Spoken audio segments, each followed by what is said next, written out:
Hello guys, today I'm going to show you how I make air bonnets. So you're going to need a measuring tape or ruler, safety pin, some pins, scissors, satin fabric, and also you're going to need the cotton fabric or Ankara fabric. So I'm just cutting out my fabric, and you're going to need fabric 30 by 30 inches, but when folded it will be 15 by 15. So this is currently folded into 4 and it measures 15 by 15, but I'm going to show you what that looks like when you spread it out, and that's 30 by 30. So what I'm going to do is fold it once and then fold it twice, like so. So we have 15 by 15. And now we're going to measure out 14 inches. You could do 15, you could do 16. It all depends on you. It's all about your preference.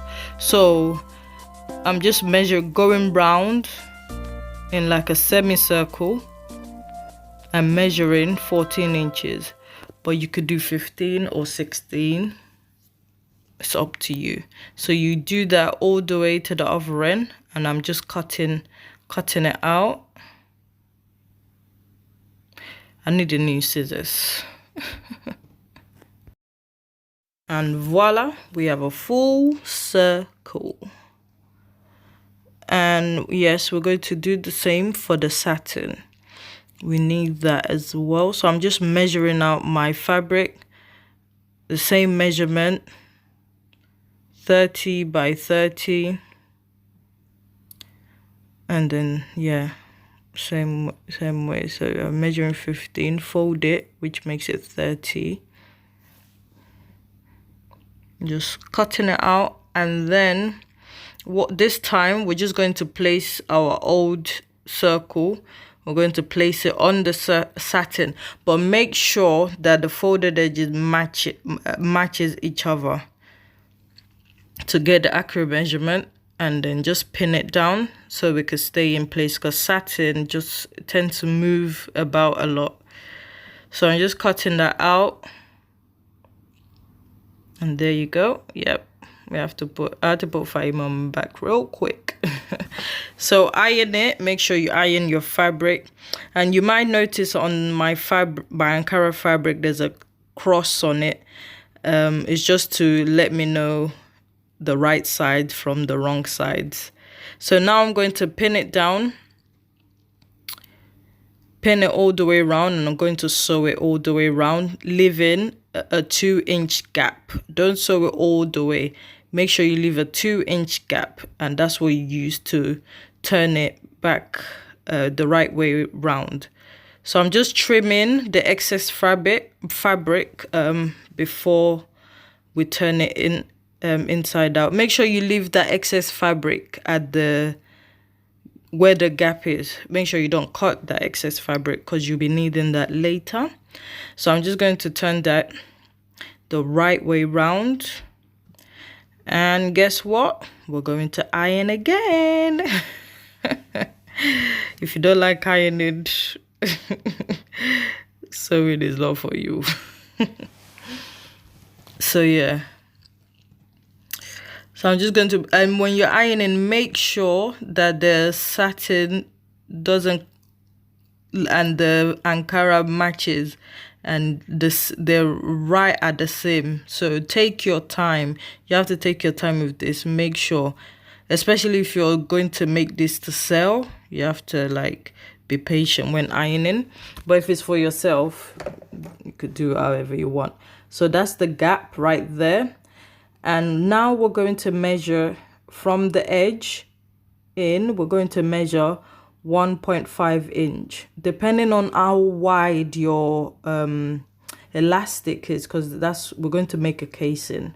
My elastic is 1 inch wide, so I'm measuring a casing of 1.5 inch. If you have less than 1 inch, then obviously just adjust, and then do that all the way around. And I've sewn that all the way round. you finish sewing that one. You don't need to leave a gap with the second sewing. And now I'm just going to insert the elastic. You could put elastic around your head to measure, or I tend to measure 23 inches elastic for mine.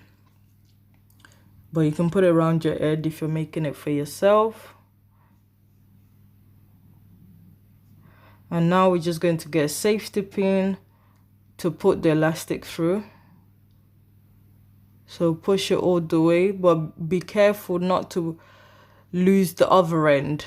So what I tend to do is get a pin. When I've pushed it in a bit, I get a pin just to hold down the other end of the elastic to the fabric, as you'll see in a minute.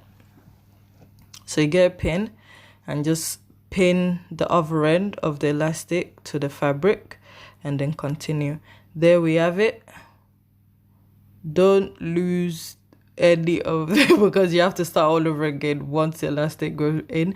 So now we're going to do a zigzag stitch. Make sure you do a zigzag stitch so it doesn't come undone, and then just trim off any excess and then push in your elastic where you just sewn. Make sure you push it in a bit so you'll be able to sew the gap. So just pushing it through.